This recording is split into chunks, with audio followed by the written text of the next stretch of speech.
Love this podcast? Support this show through the Acast supporter feature. It's up to you how much you give, and there's no regular commitment. Just click the link in the show description to support now.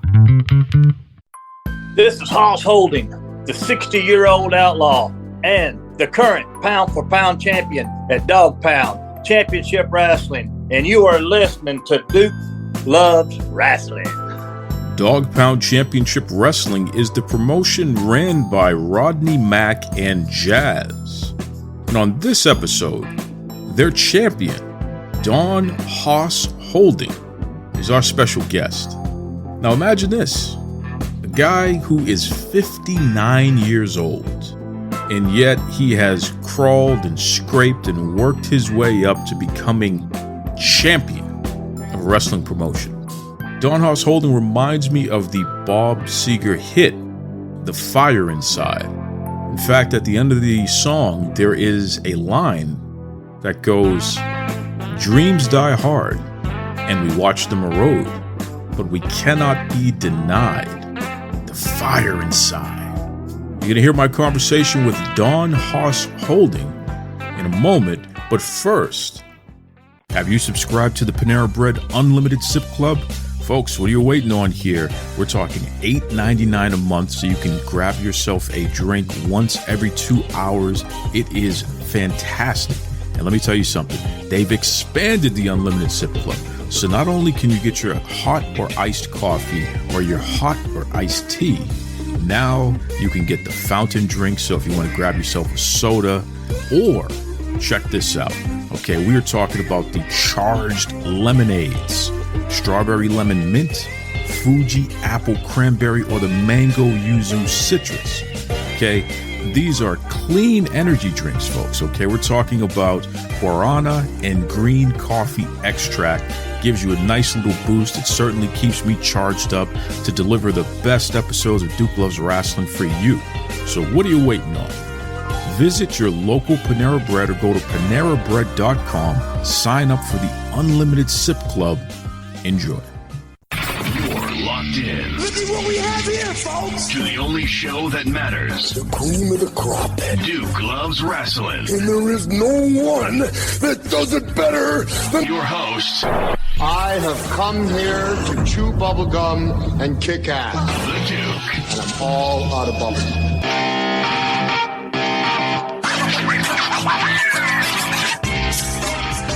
Well, Hoss Holding, first and foremost, my old friend here. It's been a while. I am so happy to have you on the Duke Loves Rasslin podcast. How you doing?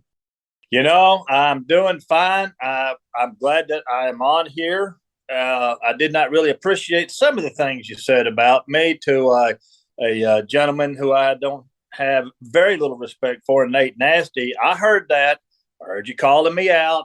I called you out on social media. That's how I got here, because I like to address things. So maybe you youngsters don't understand the things how we address it, but I like to either get to talking about it, meet in person, or whatever we got to do. Okay. Now, see, I thought we were going to have a cordial conversation here, but I see what's happening here. Because I pointed out the fact that you've been eating some of that avocado toast, you got some you're getting a little puffy chest here, Hoss Holding. So here's what's going to happen. I need you to tell me, where are you going to be for the rest of the day? I need the address. I need the GPS coordinates, the whole 9 yards. Where are you going to be for the rest of the day? And once I have that information, I'm going to make sure I'm on the complete opposite end of the universe. Okay, because I'm not going to play around with you. You're bigger than me. You got bigger muscles than me. You can fight. I'm just a guy that runs his mouth. I don't want any problems from the big Hoss Holding. Okay. All right. I'm going to look past that. You don't know me very well. I don't know you very well. I do know one thing we have in common. We both love professional wrestling. How about if we go there and talk about that? All right. That's it. That's a deal. See that? It's a truce. Okay, everybody out there in 2022, people with differences can find a way to find some common ground here. You see that, folks? If the world champion over there, Hoss Holding, if he can find common ground with the Duke, then so can you. with whomever you have conflict with. I love it. It's great. It's great. That's we got to set an example. Yes, sir. Yes, sir. We sure do. Later, but right now we're gonna show the world. We're gonna set an example. Two fellers with a lot of disagreement. We're gonna come together and we're gonna talk about something we both enjoy. That's right. That's right. And listen, if Texas and Boston can get together, then anyone can. So I love it. Now, you just celebrated a birthday, didn't you? Actually, my birthday will be this January. So I'm January the 6th, 1962. It puts me 60 years old. Incredible. 60 years old. You're still winning championships. You're still beating people up, less than half your age, more than half your age. It doesn't really matter. What is going on here? What the heck are you doing still wrestling and not only still wrestling, still winning championships here, Hoss Holden? Well, and if I could, let me take a minute. So I'm really very new inside the wrestling ring. I started this journey at 57. So, and the first championship I won is the current championship that I hold. I started, Duke, back. I wanted to always be a professional wrestler. I grew up in the Dallas-Fort Worth area. Obviously, that was Bon Eric Country, the Sportatorium. Everybody knows about that. And, any kid growing up in that area, we always wanted to be wrestlers. In 1988, I had an opportunity. It's kind of, and I'm sure there was a few more schools back then, but it was unheard of for an advertisement to come on. Do you want to be a professional wrestler? It was the Chris Adams School. He went kind of mainstream with it. He kind of opened the curtain.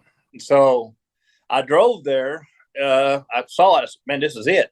I drove there, sat across the table from him, seen all these guys, training, and he said, well, it's going to be $1,500. And I said, well, do you take payments? He says, nope.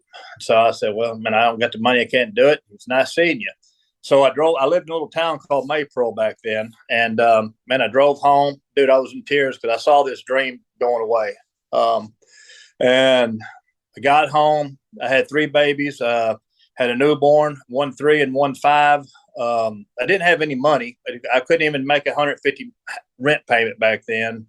So I hugged my kids, said it was going to be okay, and went about my business and started this career that I'm in now, in the environmental industry. So, and I really just drove away from wrestling from that day on. I didn't want to be around it because it hurt so bad to be away from it. Well, that's an interesting history there.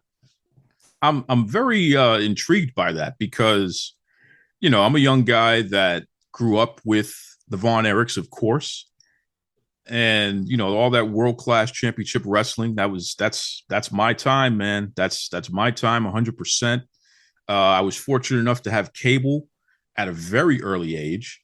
And this is back when there were very few channels and, everybody was always looking for content. So it was easy to find pro wrestling back then. In fact, I would say that we had more pro wrestling on cable TV back in the early 80s than we do even today. I got to see it from everywhere. So World Class was always on TV, especially with their ESPN deal. The gentleman, Chris Adams, the master of the super kick. I remember Chris Adams like it was yesterday. And fast forwarding to that time period that you're talking about, 1988, 1989, when he really got serious about training the next generation of wrestlers. Did you know that Steve Austin, he started training with Chris Adams right around that same time that you're talking about? In fact, I know Austin made his debut officially in 89, so he would have been training in mid to late 88, getting himself ready there. Did you know about that, Don? Yeah, I knew he trained there. There was a few others that trained. Their names skip me right now, but yes, there was a lot of folks that trained there. Like I say, now I don't think Steve Austin back then, he was invited in. I don't think he actually saw the ad and came running to it. He was brought in to train. Right? He actually came in, I believe, right before Chris had him start running the ads. But basically, it was kind of the end of an era too, I guess. It's like any other business. They were generating revenue, and training brought a lot of revenue.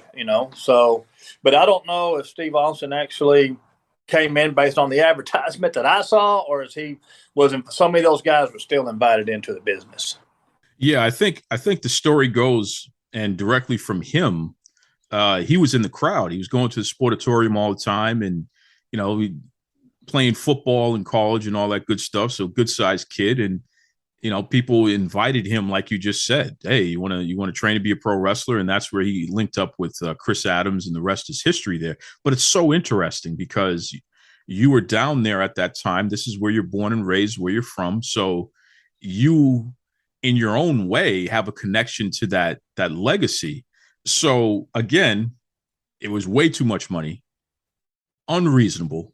$1,500, especially back then. I mean, Jesus, how much would that be in today's money? That's got to be what, like 10 grand, somewhere around there. Yeah, it was a lot of money for sure. But I'm a firm believer the good Lord had a way of looking out. Maybe he was looking out for me. I see so many of the guys that I know now that are my age or older, or maybe a few years younger, that really chose that wrestling career. And some of those guys have regrets as far, they miss so much of their family. The one thing I could say that balanced out for me is, man, I got to make sure I made to my kids' ball games, my daughter's dances, and the events of their life, and invest in them so, I could raise them to be productive. And not saying that the other kids were not either, but I didn't miss it. And I'm very thankful for that. I'm always thankful. Things have a way of working itself out. I'm kind of thinking where I'm at now, maybe the good Lord kind of blessed me, said, okay, you did what you're supposed to do as a dad. And, I'm going to give you just a taste of it so you can really enjoy it this time of your life. Well, it's interesting because not long after you went a different way and did not, go through training with Chris Adams and what have you, that territory pretty much, it dried up, at least for world class. That's when Global came around and took over basically whatever was left, Global Wrestling Federation, because they started right around 89, 90, right? Yep. And so you talk about that era too. So, and you mentioned it, cable TV started, there was more content to watch wrestling, as you said, and it started growing, and kind of the territory started dying off, and, kind of became a free for all when it came to wrestling. Plus other events became available.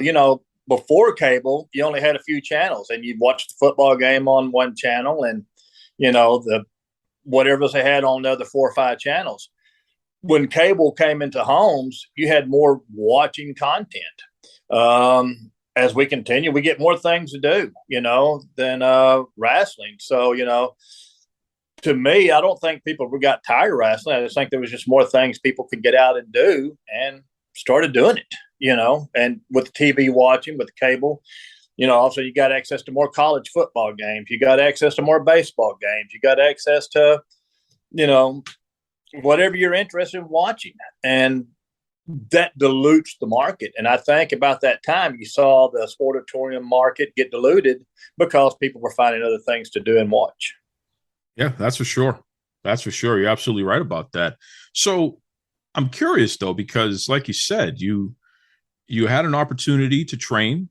It was way too much money, way too unreasonable for a young man, especially at that time in life. So you went a different way and eventually found a stable career and got yourself together and took care of your family, what have you. But I know you primarily as a promoter. So how did you get to the point where you came back to pro wrestling and you started promoting shows yourself? So we moved to San Antonio in 95, and some changes happened. And in the early 2000s, my son was following some of the independents locally. And like I said, I didn't know really what the independents were doing. I was out of it. And so he taught me to take him to a show. And so we went to a local show here in San Antonio. Good wrestling. There was guys like Mike Dale, Hernandez. Just a phenomenal show. However, the production was crazy. There was only like 40 people in the crowd, if that. It was in a church, trash bags for an entrance. No fault of anybody. I'm not pointing fingers. It's just that the presentation wasn't very professional. And so I started going around, and then time elapsed. I guess this was probably in 2006, 2005, 2006. So when we started going to these shows, so I started going to a few more shows, and I saw a good ride. The training was, for guys were getting trained. There was good talent there, but there was I'm a firm believer in production of your product, and there was no production whatsoever in the product. And so I said, man, I got to, I got flowing a little bit there, and I decided, you know what, I got to do something about this. So I started talking to some people. I got me a booker, Dusty Wolf, and invested quite a bit of money, unheard of amount of money, into a company called Southern Championship Wrestling. We started it from the ground. I bought a very nice sound system, bought tens of $1,000s worth of lights and production, hooked up with a ring crew. And I started I stayed out of San Antonio. Always found it easy to market the towns than to get lost in a big city that was having so much going on. When you would go to a small town like Uvalde or Carrizo Springs or Pleasanton, Pearsall, Castroville, you were it. You were the event.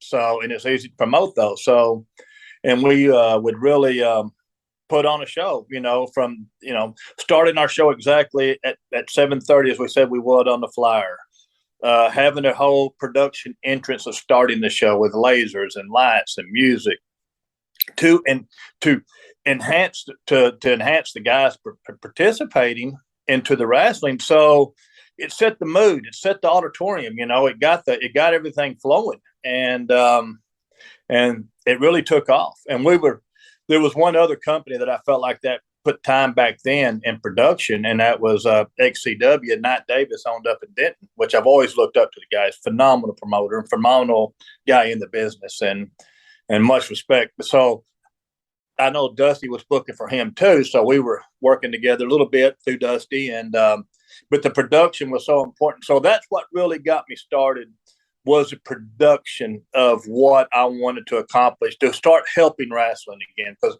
I had the means to do it. Kids were grown, so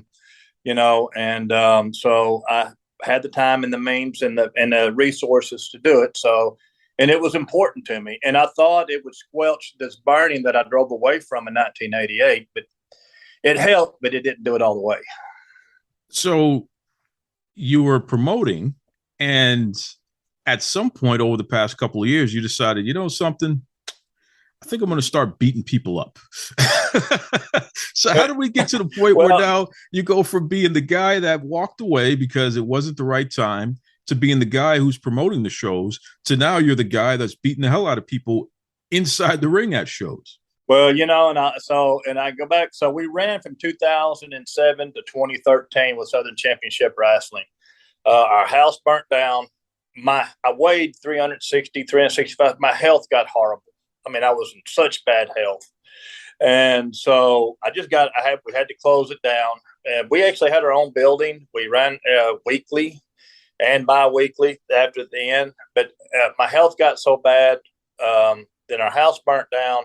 And I just had to step back. And so we stepped back till 2019, I guess. And I got thinking, if I ever wanted to promote again, I want to do it correctly. And so I want to learn, even when I promoted, I never once stepped in the wrestling ring to work. That was not my job. My job was to build the crowds, to put on to build a professional company. And I've done a lot in it. All my work is what I've done. I've built companies. And so I decided if I was going to promote again, I want to do it right. So I want to get in shape. I want to go to a school, and I want to learn how to wrestle from the inside the ropes. So that if I ever promote again one day, at least the guys who I'm talking to ask them to do something, at least they know that I have paid my dues. And plus, it was a dream. And so I started working out. I started getting in shape. I went to a previous training school, and I was there for about a year, maybe a little longer. And I'm going to be nice here, we just decided to part ways. I came up to Rodney and Jazz, and they completely changed my entire direction of who I am. They brought out who I wanted to be as a professional wrestler. By then, I was in good shape, 6'1", 265. Folks say I don't look 60 years old. They can go to my Facebook page and say, I don't know. I don't worry about it.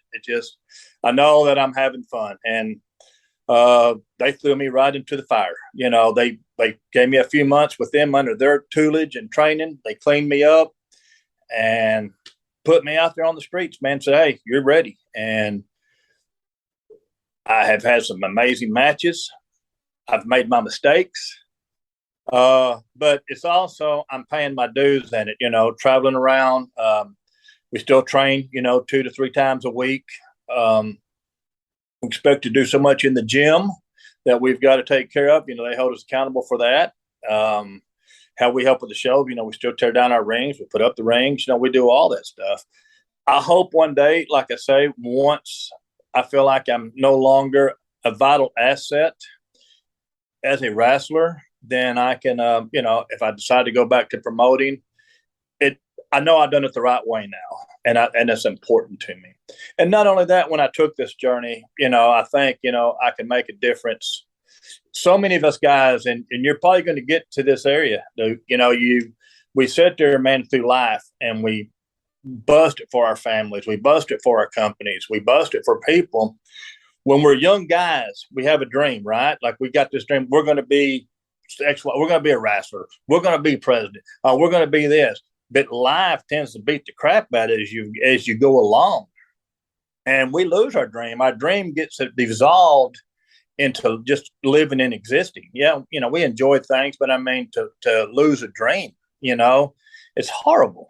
So for me now to show people like, hey, man, I was in bad shape. I was 57 years old.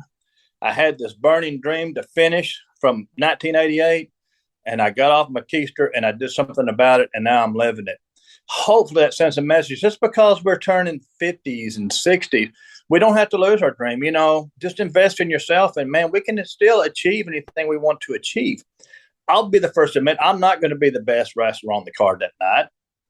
I'm not going to be the most athletic, but I hope the story that I'm telling, and I think that professional wrestling is trying to tell a story, and that's what I'm trying to tell this story, is that, hey, man, you don't have to give up on a dream because of age. I mean, it's pretty inspirational. That's sage outlook there. And it's true. You're absolutely right. You're living proof of that. How do you feel? Especially after your wrestling matches, how do you feel? How's your body holding up? It was funny. I was asked that. I was talking with a client yesterday, and a wrestling fan, and he's been in one of my shows, and he asked me, man, how do you put your body through that? I mean, how do you feel? Well, I mean, I've got a slight tear in my shoulder and my rotator cuff. My hips are sore. My knees sore.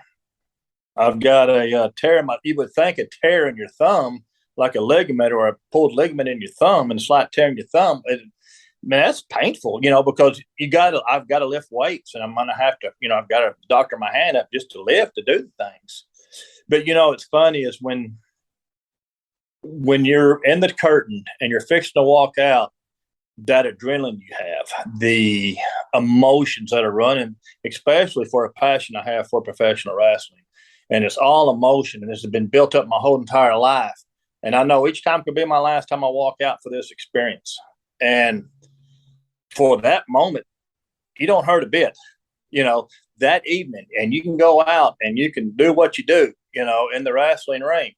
Now, you're going to be sore the next day, but that adrenaline, I'm sure a lot of the guys know about it who are in the business and are listening, know it.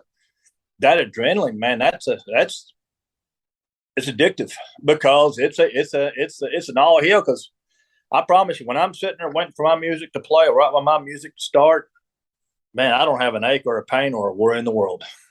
How important are Rodney Mack and Jazz to this second act of yours, this resurgence of Hoss Holden? I number one, I love them both very much. I came to their doorstep. I thought my dream was dead. I was dejected. I was upset. I was ready to give up. And I showed up on their front porch. They heard me out, saw what I went through. They picked me up. They gave me a hug and said, "We're going to give you an opportunity." And they said, come up to the school. And I went up to the school. I didn't know anybody at this school. I was intimidated a little bit. I was nervous. I didn't think I belonged. They threw me into the ring right off the bat in a match. That's how we did at school. 6 minutes, and the rest is history. Then, I have a very special bond with Jazz and Rodney. Like, our bond will go way past wrestling. Let's put it that way, for what they have done. And in return, I try to give back as much as possible. These shows, try to help any way I can to help with promoting. Like Cassville's my hometown. We run the shows there, and it's a good thing. Brady, Texas, I have contacts and stuff up there. We had a huge crowd, and that's another great place we're going to be running. Hopefully those types of towns give back to the company. So, we have a very great relationship. And like I say, beyond wrestling, I could never do enough for what they've done for me. There's no way. I could sit here and do it for what they have given me. I mean, how many people can say that two people came into your life when you were almost 60 years old and help you and showed you how to pave a path to live a childhood dream? How do you even pay homage to that? So I'm forever grateful and blessed that they came into my life. And like I say, long after we're all out of wrestling and retired or doing whatever, we will still be close for what they have meant to me. Hoss Holden, I'm a lifelong pro wrestling fan. Literally, my first memory of being alive is watching Flair and Harley race in the cage or at Starrcade. So literally, that's the fact that I can even remember that. I wasn't even a year old, but I remember it like it was yesterday. Just everything about that match and just the excitement and what have you. So pro wrestling has always been here for me. And I've never been shy about my fandom, my love of pro wrestling. So even people who knew me as a kid, and maybe, it's been 20, 30 years since they've seen me, 30 plus years since they've seen me. And then, family gatherings, sometimes funerals, you run into people and it's like, oh yeah, wait a second, you're the kid that loved wrestling. And it's like, damn, you're damn right. You know what I mean? So it's who I am. No one's really surprised to hear that I'm still a wrestling fan if they knew me way back when. How are people who may not know your whole life story, know your connection to wrestling, because you're a big deal in your professional career? You've been very successful. How do people react when they find out that you're actually a wrestling champion on top of all this other stuff, especially if they didn't know your history to begin with? Number one, everybody is very positive about it.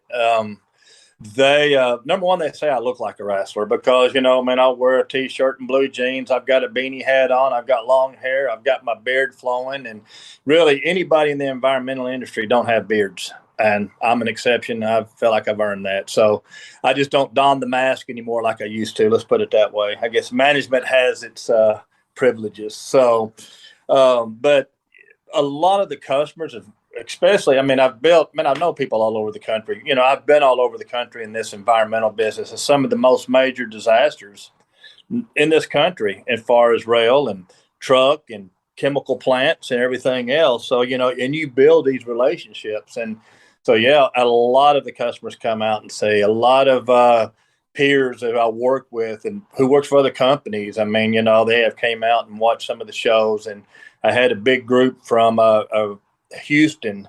They got couple of cars and came over from a major rail industry from over there that I've done business. I mean, they've seen me, they've known me since I've been in this business. You know, they're my age. And so it's been so supportive. You know, I've got so much.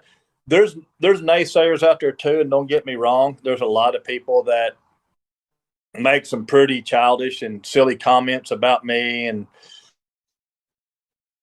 financial status and this and that, and, you know, and I just use that as fuel, man. You know, the negatives, I love them. I hope that they, you know, find happiness in whatever they choose to do. That's part of it. But, you know, 75-80%, it's positive. And the customers and the people that I know and the people that I'm bringing in, you know, I've got so many friends, you know, with social media, like on the Facebook, you know, all of my friends that I grew up with, you know, they're not wrestling fans.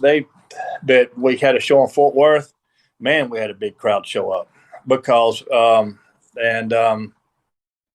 it was their first experience at wrestling. So I'm bringing a lot of first timers going to a live professional wrestling, which is a good thing because a lot of them are also coming back. Like we wrestle up in Dallas or in Irving, and you know I've got a bunch of folks headed that way. You know that they're enjoying it, and that was another one of my goals is to bring a whole new group in to help you know this business continue whatever part I can do. I'm not going to never be the $1 million guy that's going to sell out big arenas, but if I can help independent professional wrestling become stable, become more profitable, to give other guys an opportunity to chase a dream, you know, then that's my giving back to the business and bringing people in. And hopefully I'm doing that. I'm sure trying. Well, you certainly are. And it's so interesting because, again, you're this big hulking guy who, you know, in your everyday life, environmental, you know, business owner, and you're into that world there, and that's cool. But like you said, people look at you and when they find out that you're a pro wrestling champion, once again, you're not just a wrestler, you're a champion, which I think that distinction can't be downplayed. That is a very important distinction because what does it mean to be a champion? That means that the promotion is hitching their wagon to you, right? Please say how you feel about that, because this is very important.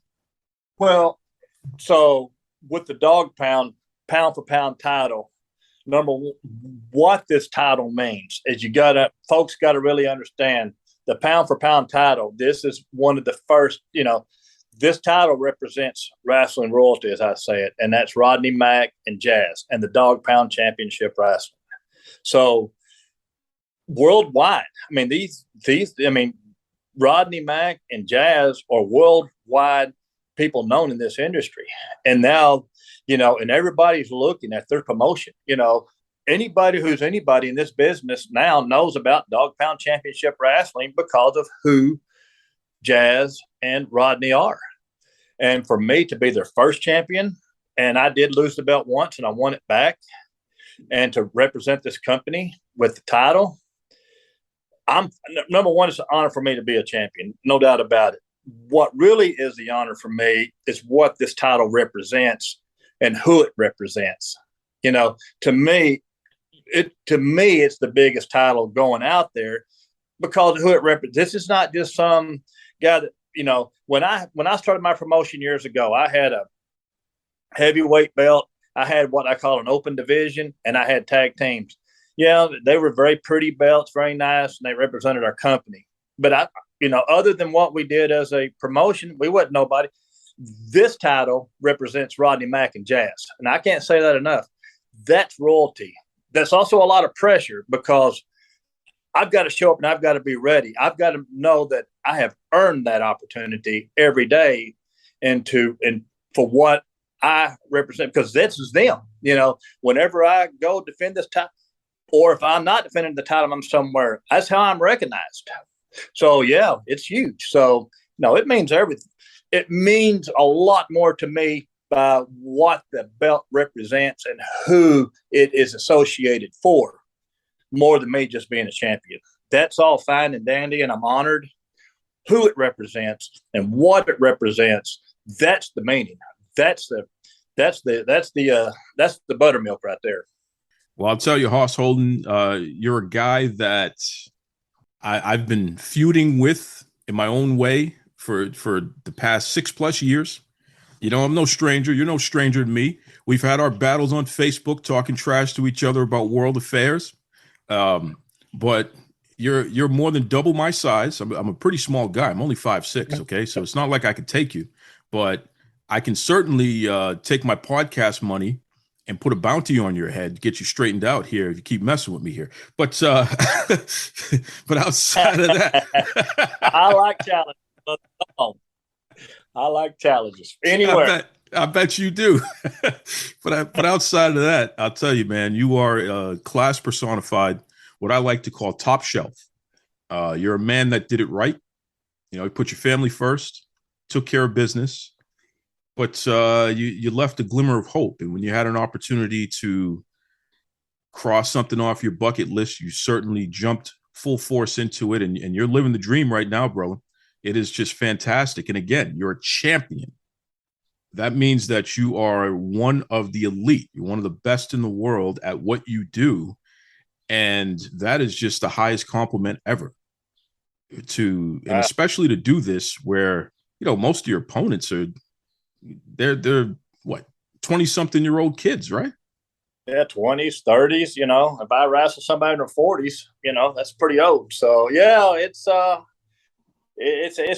definitely a unique situation I find myself in, but I'm very blessed to be in it. Man, I don't ever want it to end.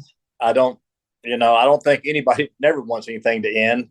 You know, time is of me. I'm also a realist. You know, I know my time in this moment is now. I don't know how long I can and will be able to do it. You know, I've still got some goals that I've set that I want to accomplish, and I'm a big believer in goals.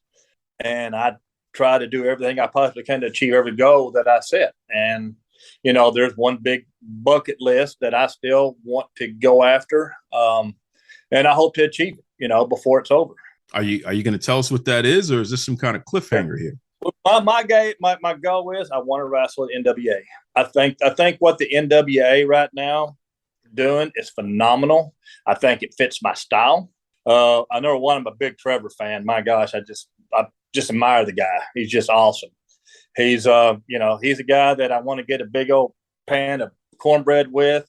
We'll get a big old glass bottle of buttermilk, and we'll sit on the front porch on the Medina River somewhere and just shoot the breeze. And that's heaven. So my goal, my ultimate goal is to one way to work and perform in some capacity at NWA. Wow. Well, NWA, I know that many of you, including the executive team, listens to the show. We certainly have plenty of friends over there, whether it be Tim Storm, Maida, May Valentine, some of the folks there, of course, and Jazz Rodney, and Rodney, their relationship. Yeah. I've met Tim Storm recently. Tim is phenomenal. Tim Storm is a phenomenal man. But Class act. Yeah. Oh, my gosh, man. Class act. Well, there's so many incredible people. There's so many incredible people I'm meeting in this business that's done so much, and I admire them so much in their class. And the wrestling community, for the most part, is just remarkable, hardworking, caring people. Business people, and that we all have a love for it. But there is a true class of people in this business, and definitely Tim's one of them for sure. Man, it's just. But that is my goal to get there. I'm earning my. I've got to earn my way there, just like anybody else. Hopefully, my story has continued to get out there and being told, and I just got to continue to work hard and do what I'm asked to do, and learn and continue to improve and continue to develop my strengths and what I can do in the ring, and not worry about what I can't do, and to pile up victories like I'm doing. And I think it'll take care of itself. Sure will. It sure will. Listen, do you have any bookings coming up? I know that you recently kicked some butt this past Saturday that just passed here, but what about looking forward? Do you have anything coming up where folks can come out and check you out? Yeah, and I do want to talk about the Texas Style Wrestling and the TSW app. So, man, they're really doing phenomenal things. TSW is a part of the Dogg Pound.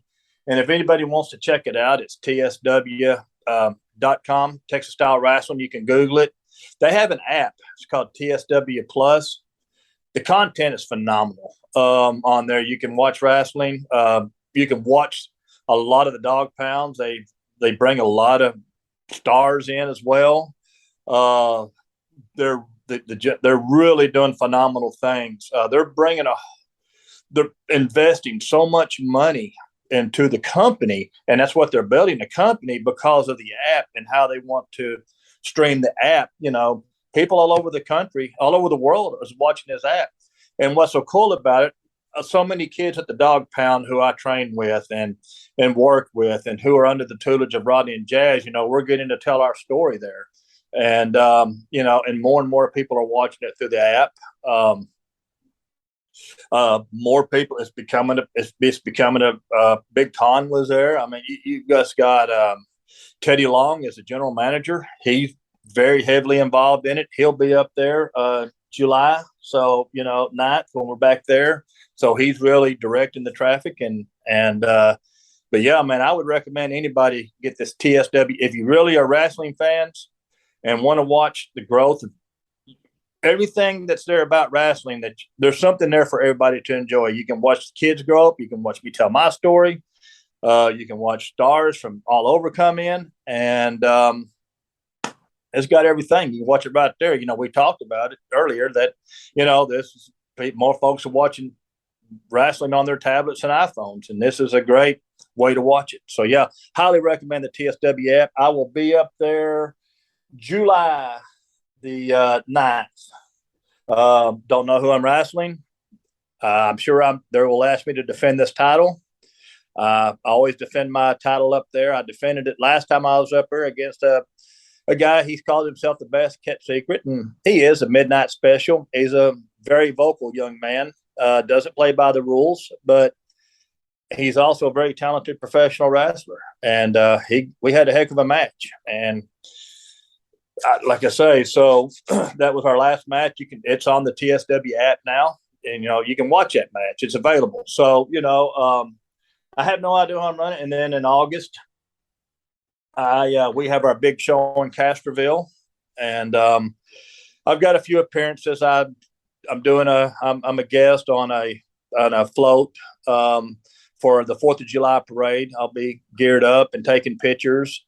I'm getting a lot of contacts now. One of the things I've been doing, I've been speaking at schools. I'm really enjoying that, and it's probably one of my favorite things to do. I go to the elementary schools and the middle schools and talk about peer pressure.